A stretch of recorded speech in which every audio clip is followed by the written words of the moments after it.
Sejam bem-vindos. Esperamos que aqui hoje todos tenhamos informações e que possamos transformar essas informações em sabedoria, aplicando da melhor forma possível em nossas vidas. Hoje falaremos mais um pouco sobre o Sermão da Montanha, essa parte tão importante do Novo Testamento, que o Gandhi chegou a dizer que se todos os livros se perdessem e só salvasse o Sermão da Montanha, nada estaria perdido, de tão preciosas que são essas informações. E hoje nós falaremos de apenas uma frase: bem-aventurados os aflitos, que serão consolados. É uma frase que está no Evangelho de Mateus, no Novo Testamento da Bíblia, e reproduzido no Evangelho segundo o Espiritismo.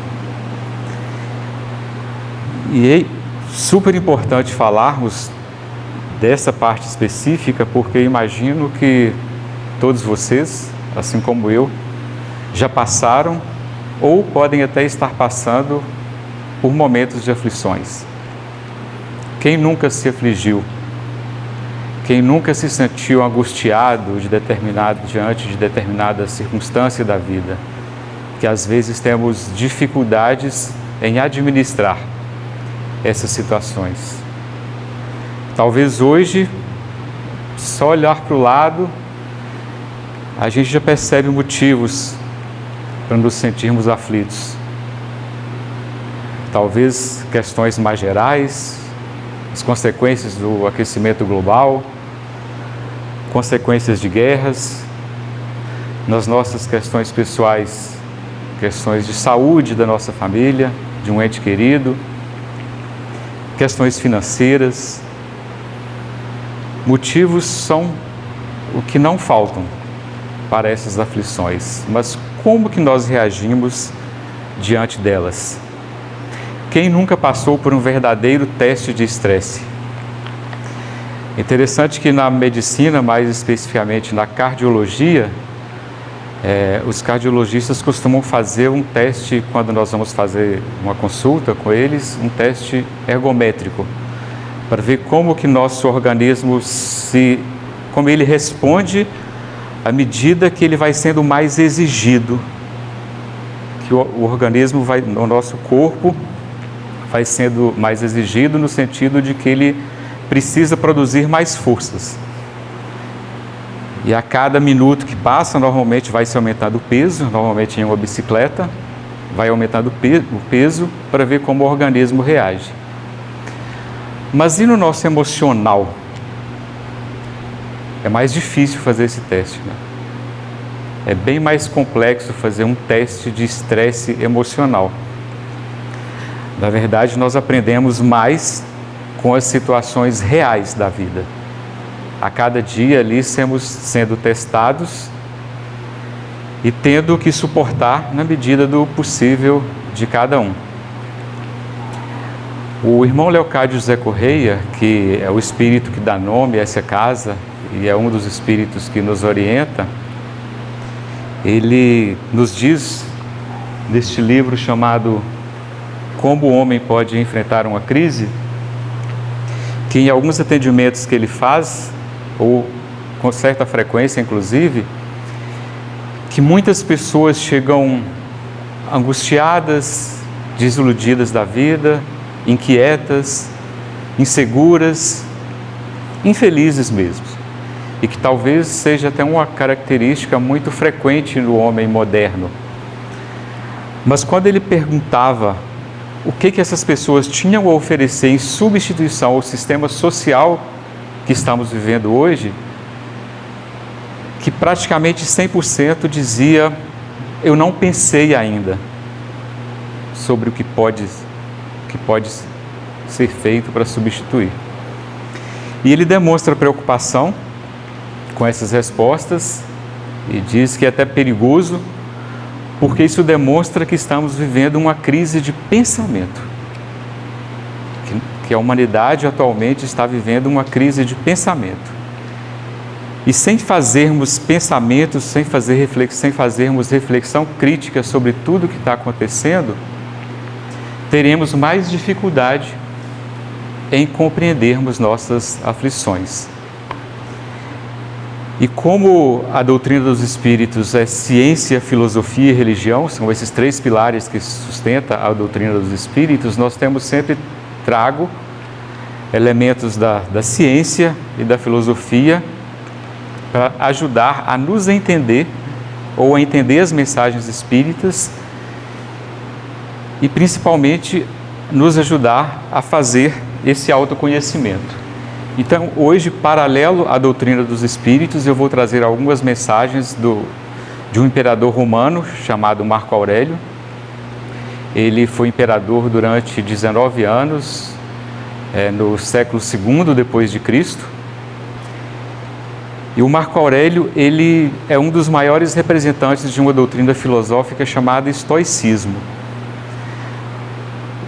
Ele não foi exatamente considerado um filósofo, mas ele foi considerado um dos que mais colocou em prática essa corrente filosófica chamada estoicismo, que tem muito em comum com a doutrina dos Espíritos, porque para os estoicos, o que mais fundamenta essa corrente filosófica é o homem tentar ser o máximo possível um ser humano justo, um ser humano bom, e que suas atitudes sejam principalmente em benefício da comunidade.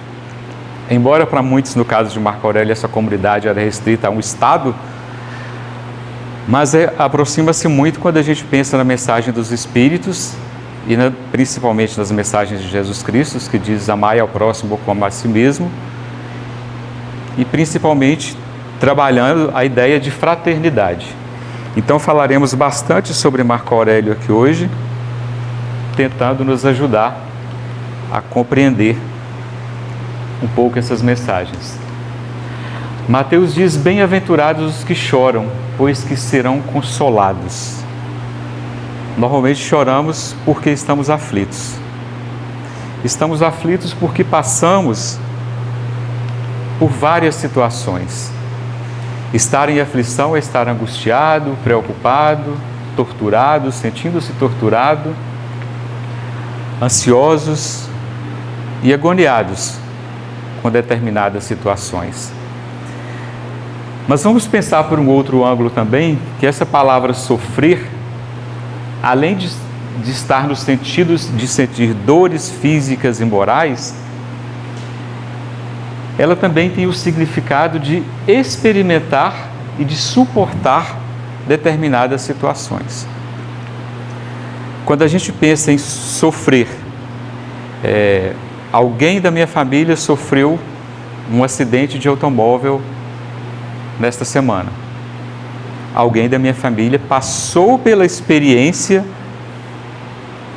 de ser acometido por um outro automóvel, que lhe gerou consequências. Talvez a própria vida. Mas quando nós vemos esse sofrer no sentido de passar por uma experiência, em vez de exatamente no sentido de dor, talvez já conseguimos ali a pensar num certo alívio. O que essa experiência pode trazer de bom para mim? O que eu posso tirar de proveito diante dessa situação? Bem-aventurados os que choram, porque serão consolados. Consolados de que forma? Por quem? Normalmente a gente pensa em consolo no sentido de levar uma palavra amiga, de estender uma mão, estender um ombro, de tentar secar as lágrimas de alguém que está passando por um momento difícil. E é por aí mesmo que os Espíritos trabalham o significado dessa mensagem. E quando pensamos nessas dores, nesses sofrimentos, a doutrina dos Espíritos nos diz que ou a origem dessas dores estão nessa vida atual ou em uma vida anterior, porque somos espíritas e temos a reencarnação como um dos princípios dessa doutrina. Então, se essas dores não estão na vida atual, esse sofrimento pode ter origem em uma outra vida. Mas os espíritos nos alertam que, na maioria das vezes, provavelmente quase todas, a motivação das nossas angústias, dos nossos sofrimentos, estão nesta própria encarnação. E aí reside um equívoco de talvez ficarmos procurando causas em encarnações anteriores, e que é o que tentamos desmistificar aqui. Porque quando nós ficamos procurando muita informação em vidas anteriores, corremos o risco de tirar a oportunidade de nós, seres humanos, a nos educarmos mais, olharmos dentro da nossa própria encarnação, que é mais fácil enxergar e compreender essas causas. E estando nessa vida atual, esses sofrimentos, a causa estando nessa vida atual, ela pode desdobrar em outras vertentes. Ou tem como consequências nossos próprios atos, ou tem como causas nossos próprios atos, ou como causas certas contingências da vida. O irmão Grimm, que é outro espírito que nos orienta nessa casa, ele nos chama a atenção para 3 grandes paradigmas que vivemos aqui na Terra, que é o paradigma da inteligência, da contingência e da cultura. A contingência é quando algo que não está programado e que não depende exatamente de nós, mas acontece. Um caso específico é esse próprio acidente. Às vezes saímos de casa, aconteceu um acidente de trânsito, tínhamos um compromisso super importante, atrasamos por causa desse acidente que não dependia de nós. E talvez esse atraso pode nos causar muito estresse e perder algum evento importante que deveríamos estar presente. Mas daí, como que nós respondemos a esse acidente? Mesmo ele não dependendo de nós, nós temos algum poder. Vai adiantar eu ficar estressado? O que eu posso fazer ali? Será que uma prece, uma respiração mais profunda, como foi feito hoje aqui, nesse momento da oração inicial, talvez possa nos ajudar muito mais.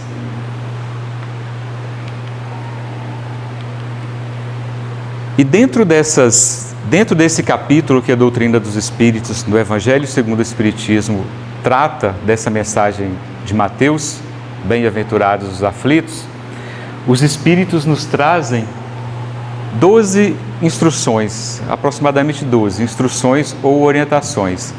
Por questão de tempo, eu vou trazer aqui apenas 4 para a gente discutir hoje, que talvez elas já abarcam várias das demais. Elas já incorporam várias das demais. Uma delas diz, os Espíritos nos dizem e nos chamam a atenção, que quando eles nos chamam para essa mensagem de bem-aventurados os aflitos, devemos pensar nesse bem sofrer e do mal sofrer. Será que nós sabemos sofrer?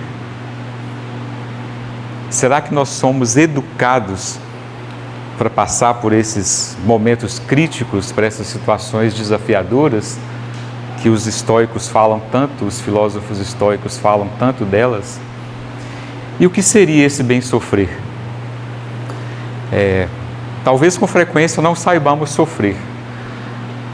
E temos que refletir sobre isso, mas não é causa para a gente desesperar também.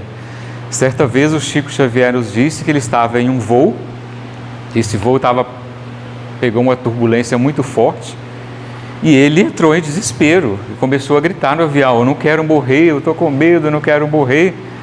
E aí Emmanuel, que era o espírito que acompanhava ele, falou com ele literalmente: cala a boca, tenha calma, se for para morrer agora, que pelo menos desencarne com a dignidade, de que vai adiantar você gritar.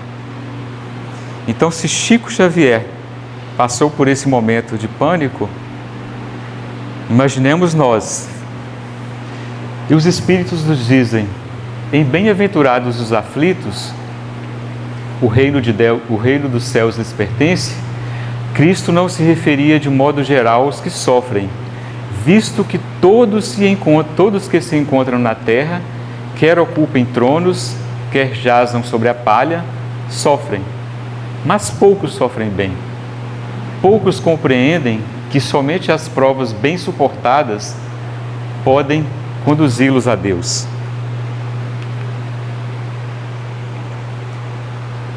E Marco Aurélio, tentando nos ajudar nesse sofrimento, ele foi imperador romano entre o ano 121 e o 180 depois de Cristo. No livro Meditações, ele nos diz que se nós sofremos por uma causa de algo exterior a nós, não é esse algo exatamente que nos incomoda, mas é a apreciação que fazemos desse algo, é o julgamento que fazemos desse algo. Bem, se a eliminação imediata dessa apreciação cabe a nós, se porém sofremos em função de algo presente na nossa disposição, qual o obstáculo que nos impede de corrigir essa nossa opinião? O que Marco Aurélio está querendo dizer é que a apreciação de qualquer causa que nos angustia é individual, cabe a cada um de nós. Mas se essa apreciação somos nós que fazemos, por que não eliminarmos essa apreciação ruim que nos levaria a um mal sofrer? Quando fazemos uma apreciação negativa de uns fatos, de aconteceu uma batida de carro, antes de olhar para o lado, antes de olhar para nós principalmente, já começamos a colocar a culpa no outro. Essa apreciação cabe a cada um de nós. Cabe a cada um de nós, na medida do nosso possível, se estressar ou não diante daquela situação. E se a causa está em um obstáculo, que seja uma vaidade, que seja um egoísmo, que seja uma falta de respeito da nossa parte, e se está em nós, o que nos impede de alterar o nosso comportamento? É isso que o Marco Aurélio quer nos chamar a atenção nessa parte do livro de Meditações. E o Evangelho dá um exemplo muito interessante, que ele nos diz que sofrem desde aqueles que ocupam tronos até aqueles que nascem na palha. Desde aqueles que vivem no trono, como Marco Aurélio, que foi imperador, muito bem educado, como Jesus Cristo, que nasceu na manjedoura. Todos sofrem. E que sofrem ricos e sofrem pobres, da mesma forma. Tem até uma mensagem de um poeta que foi levada para algumas músicas, que dizem que todo mundo é muito parecido quando sente dor. Essa dor, ela iguala de certa forma o ser humano. E em outra instrução, os Espíritos nos dizem que a felicidade não é desse mundo. E nessa parte é muito interessante, porque eles nos dizem os Espíritos nos dizem que a Terra é um local, ou pelo menos já foi, de provas e expiações, mas que a Terra também tem a fase de regeneração, que a partir do momento que a humanidade começa a fazer melhores entendimentos da vida, a Terra começa um processo de regeneração, de ser um local melhor para se viver. Mas que se há várias moradas na casa do Pai, e os Espíritos nos dizem que a consolação maior está em uma vida futura, é lógico imaginar que há outras moradas do Pai bem melhores que a Terra. Então eles nos dizem que na Terra, por mais que faça, cada um tem a sua parte de labor e miséria, sua cota de sofrimentos e decepções. Todavia, não deduzamos que a Terra esteja destinada a ser sempre uma penitenciária. Não, certamente. Dos progressos já realizados, podemos facilmente deduzir os progressos futuros e os melhoramentos sociais conseguidos, novos e mais fecundos melhoramentos. E os espíritos nos questionam: vocês acham que é riqueza que traz felicidade? Vocês acham que é poder que traz felicidade? Ou que é a juventude florida que traz felicidade? E depois eles questionam: será mesmo que essas três características juntas trazem felicidade? Claro que a gente precisa de conforto para viver, de dialogar com a vida, precisamos de informações, precisamos de talvez um ventilador, em determinadas circunstâncias até um ar-condicionado, para não deixar o nosso organismo sucumbir diante de um calor. Mas e os excessos? Quantos se afligem, às vezes tendo ali 5 imóveis e tendo uma crise econômica, se aflige porque precisa se desfazer de um? E quantos não têm nenhum para se desfazer? Quantos não têm nenhum imóvel para se desfazer? E talvez estão ali mais felizes. O que os espíritos chamam a atenção para a gente aqui é nesse sentido de: olha, você está sabendo administrar essa riqueza? Será que foi com esse objetivo que Deus te permitiu fazer essas aquisições materiais? O Marco Aurélio, nessa condição de status social e de status de imperador romano, o que ele tentava o máximo possível era levar uma vida regrada, até modesta, tentando não cometer excessos. Porque ele sabia que naquele império tinham tantas pessoas em sofrimento, com fome, com condições mais precárias, e que talvez ele, por mais que quisesse, não poderia fazer transformações revolucionárias. Porque revoluções, muitas delas, que são essas tentativas de transformações imediatas, elas causam muitas convulsões sociais. Então, muitas modificações, para serem mais perenes, elas são mais lentas. No império dele, inclusive, até o tratamento dos animais e dos seres humanos dentro dos coliseus do Império Romano, ele tentou estabelecer regras para que aqueles animais e pessoas não sofressem tanto, se digladiando. Na época em que ele foi imperador, ele tentou levar algumas questões relacionadas à mulher, que era quase vista como um ser humano muito secundário, para fazer as pessoas pensarem: olha, é um ser humano como nós. Mas ele não podia, dadas as condições, as contingências daquela, o paradigma daquela cultura, de fazer modificações revolucionárias. Mas ele tentava levar o que lhe fosse possível. E nesse contexto de que a felicidade não é desse mundo, o Marco Aurélio nos diz que alguém feliz é alguém que já destinou a si próprio um bom lote. Ora, um bom lote são as boas maneiras de ser da alma, os bons impulsos, as boas ações. Então ele nos chama a atenção aqui de que, para sermos verdadeiramente felizes, assim como os Espíritos nos dizem, precisamos levar aquisições para a gente de bons lotes de virtudes, dessas virtudes morais que Jesus Cristo tanto nos quis mostrar, nos quis exemplificar com seu exemplo de coerência. Outra instrução que os Espíritos nos traz no Evangelho segundo o Espiritismo é em relação às pessoas amadas e a desencarnes prematuros.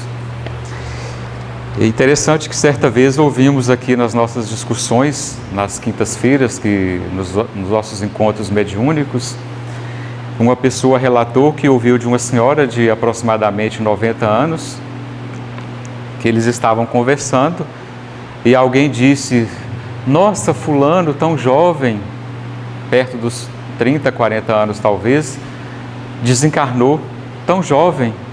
E essa senhora de 90 anos disse: poxa, mas será então que só os mais velhos podem desencarnar? Olha que questionamento interessante que essa pessoa nos traz. De certa forma, é um questionamento filosófico para a gente. Olha, os mais jovens também podem desencarnar. E o desencarne, ele está dentro, ele faz parte da própria vida. Desencarnar é só mais um momento da vida, assim como vários outros. E que a gente precisa fazer a melhor leitura possível desses desencarnes. E os Espíritos nos dizem que quando a morte ceifa nas nossas famílias e que arrebata os mais novos antes dos mais velhos, costumamos dizer que Deus não é justo. E os Espíritos nos perguntam: por que avaliamos a justiça de Deus pela nossa justiça? Não será egoísmo desejarmos que as pessoas continuassem aqui conosco, às vezes até sofrendo? Escutemos as pulsações do nosso coração a chamar esses entes bem-amados, e se nós pedirmos a Deus que abençoe essas pessoas que estão desencarnando, que nós sentiremos fortes consolações daquelas que secam as lágrimas. E eles nos dizem, os Espíritos dizem, principalmente para essas mães que sofrem com desencarnes de filhos mais jovens, que façam preces por eles, que o fluido daqueles filhos, eles continuam com as mães, e que elas podem se alegrar com toda a experiência que elas tiveram com eles, porque essa experiência foi uma experiência muito enriquecedora. E o Marco Aurélio, tentando nos fazer uma outra percepção da morte, trazer uma percepção diferente do desencarne, ele nos diz: não desprezes a morte, regozija-te com ela, porquanto está também entre aquelas coisas que atendem ao desejo da natureza. De fato, a dissolução, que é o desencarne, é como ser jovem, é como tornar-se velho e crescer, tornar-se maduro, é como ter dentes, é como engravidar. De tão natural que ele considerava a morte, ele dizia: é como nascer dentes, é como engravidar. É como todas as demais atividades naturais trazidas pelas estações da vida. Nós temos um encarte aqui nesta casa, chamado Orientações sobre o Desencarne. O Márcio, nosso irmão Márcio, até fez uma palestra sobre esse assunto, certa vez, que o irmão Antônio Grimm, que nos acompanha nessa casa, que ele nos diz que quando nós desencarnamos, que não é um sofrimento como a maioria de nós imaginamos, que é bem menos dolorido, inclusive, do que o próprio nascimento ou o próprio reencarne aqui na Terra. Que quando nós desencarnamos, tem sempre uma equipe espiritual que nos acolhe, independentemente da forma que ocorreu esse desencarne, independentemente do caráter moral de quem desencarnou. E que na medida que esse ser que desencarnou vai se ambientando nessa nova morada do Pai, ele vai tendo oportunidade de escolher novas tarefas a serem feitas, porque lá também continuaremos a trabalhar. Mesmo depois do desencarne, continuaremos tendo o nosso quinhão de atividade. E outra instrução que os Espíritos nos trazem é sobre os tormentos voluntários, que são esses tormentos que nós mesmos voluntariamente escolhemos. E eles nos dizem que nós humanos poderíamos gozar de relativa felicidade aqui na Terra se não procurássemos os gozos materiais em vez de procurar os gozos da alma. Em vez de procurar a paz do coração, mostramos ávidos de tudo que nos agita e nos turba. E coisa singular, criamos para nós mesmos tormentos que está em nossas mãos evitar. E eles nos questionam: haverá maiores tormentos dos que os que derivam da inveja e do ciúme? Quantas vezes ficamos ali com ciúme de um final de um relacionamento, ciúme de uma amizade, ciúme do nosso irmão, porque às vezes achamos que o nosso pai ou nossa mãe gosta do nosso irmão mais do que da gente, ciúme de um posto de trabalho que um colega nosso tem, e que talvez esse ciúme ele nos toma dias preciosos, momentos preciosos da nossa vida, talvez em alguns casos, grande parte de uma encarnação. Mas que está em nossas mãos sair desses momentos. Os Espíritos nos dizem que para o invejoso e para o ciumento nunca há repouso. Eles estão perpetuamente em situações febricitantes, como se estivessem com febre. E o Marco Aurélio, nesse sentido, ele nos diz que a natureza, ela não misturou nem combinou as coisas a ponto de não facultar a nós estabelecer nossos próprios limites e fazer de uma vez, estando em nossas mãos, o que nos diz respeito. Se nós perdemos a esperança em algum momento, isso não constitui razão para deixarmos de ser dotados de sentimentos elevados, sendo ser humanos livres que somos, reservados e detentores de espírito comunitário. Ele nos chama a atenção para uma situação difícil para a gente, porque às vezes estamos ali nessa situação que não conseguimos fazer um segundo olhar, estamos agindo como egoístas, como invejosos, como ciumentos, mas mesmo estando em nossa situação, em nosso poder sair dessa situação, nós não conseguimos. Mas ele nos diz que mesmo nessa situação, nada nos impede de sermos bons, de sermos justos, de sermos honestos, de sermos corajosos e agirmos com o espírito comunitário. E a doutrina dos espíritos, como uma doutrina consoladora, ela nos diz que todos nós colaboramos para uma realização única e que alguns de nós estamos cientes disso, ao passo que outros não percebem. Aqueles que dormem, trabalham e auxiliam aqueles que dormem, mesmo dormindo, trabalham e auxiliam no que se produz no mundo. As pessoas colaboram de modo diferente. E devemos adicionar, inclusive, aquelas que se queixam, aquelas que promovem queixumes e aquelas que tentam se opor aos acontecimentos. O mundo necessita também desse tipo de pessoa. O mundo também necessita dessas pessoas que se comportam com aflição e que reclamam dessas aflições. O que resta é saber em qual dessas categorias de colaboradores nós pensamos em nos posicionar. De uma maneira ou de outra, o regente do universo, que é Deus, ele saberá nos utilizar e nos posicionar, mesmo quando estamos queixando, como parcela do universo entre os seus colaboradores.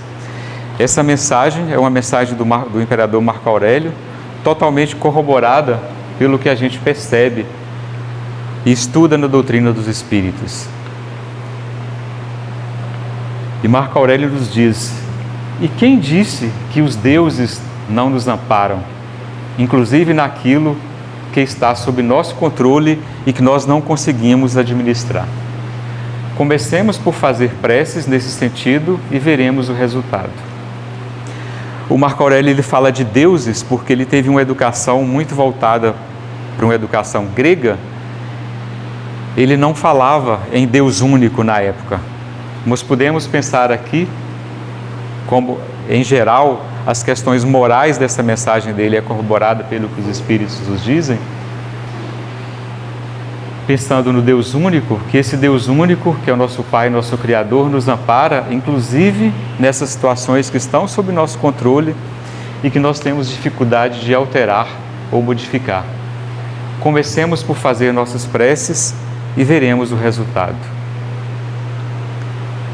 E o Chico Xavier, no Evangelho segundo Emmanuel, o Chico Xavier, ele tem um trabalho grandioso de pegar as mensagens as mensagens do Novo Testamento da Bíblia, e o Emmanuel foi traduzindo em uma série de mensagens que foram compiladas em um conjunto de obras do Novo Testamento. Ele nos diz que quando Cristo proclamou a bem-aventurança aos aflitos, referia antes de tudo aos que se acham aflitos por ajudarem no engrandecimento coletivo, por se converterem à luz eterna, por se converterem à caridade e por se dominarem, transformando-se em veículos de manifestação e na vontade do Senhor. E olha que coisa interessante essa mensagem de Emmanuel com Chico Xavier, essa mensagem que o Emmanuel nos traz por meio do Chico Xavier. Que embora todos nós tenhamos esse potencial de sermos bem-aventurados nessas nossas aflições, a grande mensagem é fazermos nossas transformações. Essas aflições, essas angústias, esses desregramentos que às vezes vivemos, utilizando mal o nosso livre-arbítrio, eles deveriam nos servir como grandes agentes de transformação. E que bem-aventurados são, antes de tudo, aqueles que se transformam. E principalmente aqueles que se sentem aflitos por ajudarem no engrandecimento coletivo. Aqueles que trabalham em causas coletivas, tentando levar novas mensagens dignificadoras para os menos desfavorecidos, para aqueles que se convertem à luz eterna, que conseguem ver a vida não só como uma encarnação, mas como algo que não termina. A vida é eterna, a vida continua em outras moradas. Por aqueles que se convertem à caridade, por aqueles que dominam seus ímpetos, aqueles que conseguem se dominar naqueles momentos que se passam por verdadeiros testes de estresse e que conseguem se controlar. Com essa transformação, eles conseguem se fazer veículos de manifestação da vontade de Deus, sendo grandes exemplos. Nesse livro, Como o Homem Pode Enfrentar uma Crise, o Leocádio José Correia, quando ele traz essa discussão dos atendimentos que eles fazem, das pessoas que estão com certa falta de perspectiva diante da vida, mas que não conseguem levar nenhum conhecimento ou nenhum argumento com possibilidade de transformar as próprias vidas ou de transformar a própria ordem social que está aí, e que ele chama atenção para essa crise de pensamento. Ele chama atenção especialmente para os jovens, que os jovens, quando eles se veem desafiados nessas crises existenciais, que para eles tem sido extremamente desolador, porque eles não estão sendo educados para enfrentar essas crises existenciais. As nossas escolas, elas estão extremamente tecnicistas, estão extremamente materialistas, estão ensinando para se ganhar dinheiro, estão educando apenas para a matéria. E que quando esses jovens não encontram em outros ambientes, seja na família ou por meio da religião, uma forma de fazer essa sustentação moral, eles se veem totalmente desolados diante dessas crises. Quando eles recebem um não, quando eles se veem diante de uma situação difícil, eles não conseguem sair dali, eles ficam paralisados e eles precisam da nossa ajuda. Então o irmão Leocádio chama a atenção para o autoconhecimento, para essa postura de fé em Deus, de tentarmos enxergar um algo maior, de levar para os jovens, e aí todas as vertentes religiosas, uma sustentação moral que permitam, uma sustentação moral que permita que eles façam essas transformações por si mesmos, ou que pelo menos eles consigam buscar literaturas, nas artes, na filosofia, informações que possam fazer eles passarem por esses momentos. E dentro dessa mensagem de bem-aventurados os aflitos, que serão consolados, o grande consolo, na visão que a gente consegue depender dos Espíritos e de muitas literaturas, são essas transformações. A partir do momento que nós começamos a nos transformar, fazer autoconhecimento, fazer os aprendizados necessários com esses sofrimentos, com essas dores, nós seremos bem-aventurados. E que principalmente, se conseguirmos ajudar no engrandecimento coletivo. Quem tem mais condições materiais, condições morais e condições intelectuais, deveriam ser agentes de grandes transformações. Então, a proposta hoje é que voltemos para os nossos lares, pensando mais nessas possibilidades de nos transformarmos individualmente, para quem sabe um dia possamos ser agentes maiores de transformações.